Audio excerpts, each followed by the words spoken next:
Hello बच्चों, let's read the question. The question is complete the following statement and the statement is when the current in an oscillating LC circuit is zero. अगर LC circuit में current जो है वो zero है तो इसका क्या मतलब है ये हमें बताना है। तो देखिए इस क्वेश्चन का जो की कॉन्सेप्ट हमारा रहेगा वो हमारा क्या रहेगा, जब हम LC सर्किट की बात करते हैं तो उसमें एक तो हमारा इंडक्टेंस L जुड़ा हुआ होता है और एक आपका इस तरह से कैपेसिटर जुड़ा हुआ होता है और इनको हम जोड़ते हैं किसी बैटरी के साथ इस तरह से, ठीक है। प्लस माइनस ये C है और ये L है, ठीक है।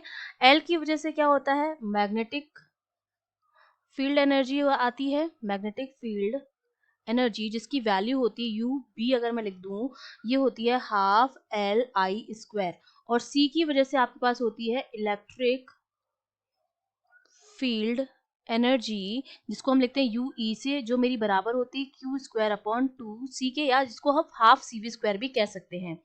तो जब करंट जीरो है इसका मतलब हमारा जो कैपेसिटर है, करंट हमारी जीरो कब होगी, जब कैपेसिटर जो होगा वो मेरा फुली चार्ज होगा। जब कैपेसिटर फुली चार्ज होता है उस टाइम पर कंडक्टेंस इसमें सर्किट में करंट क्या जाएगी, जीरो जाएगी। अब अगर कैपेसिटर मेरा फुली चार्ज है इसका मतलब कि जो एनर्जी है इलेक्ट्रिक फील्ड एनर्जी वो हमारी क्या होगी, मैक्सिमम होगी। इलेक्ट्रिक फील्ड एनर्जी जो होगी वो मैक्स होगी क्योंकि ये फुली चार्ज है। तो वो हमारी वो कितनी हो जाएगी, क्यू स्क्वायर अपॉन टू सी के बराबर हो जाएगी टोटल एनर्जी, क्योंकि जो टोटल एनर्जी होती है वो सम होती है U E plus U B का। जब कैपेसिटर फुली चार्ज होता है उस टाइम पर यूवी जो होती है वो जीरो होती है और जो टोटल एनर्जी होती है वो यू ई के बराबर हो जाती है, क्योंकि उस टाइम पर यू ई जो होती है वो मैक्स होती है, जो क्यू स्क्वायर अपॉन टू सी के बराबर आती है, और हाफ एल आई स्क्वायर की वैल्यू जो हो जाती है वो जीरो हो जाती है क्योंकि करंट जीरो है।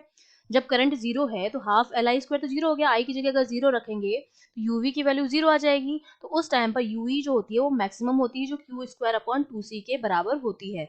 तो हमारा जो बी ऑप्शन है, एक तो ए ऑप्शन है चार्ज जो है कैपेसिटर पे जीरो होगा, तो ये गलत है क्योंकि हमारा कैपेसिटर इस टाइम पर क्या होगा, फुली चार्ज होगा,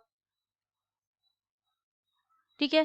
the energy in the electric field is maximum, तो ये ऑप्शन हमारा करेक्ट हो जाएगा। सी ऑप्शन भी गलत हो जाएगा कि मैग्नेटिक फील्ड की एनर्जी मैक्सिमम होगी, तो ये तो हमारी कितनी होगी, जीरो होगी, तो ये भी गलत होगा। और डी ऑप्शन जो हो जाएगा वो भी गलत हो जाएगा, तो B option is the correct option. I hope you understood well, all the best.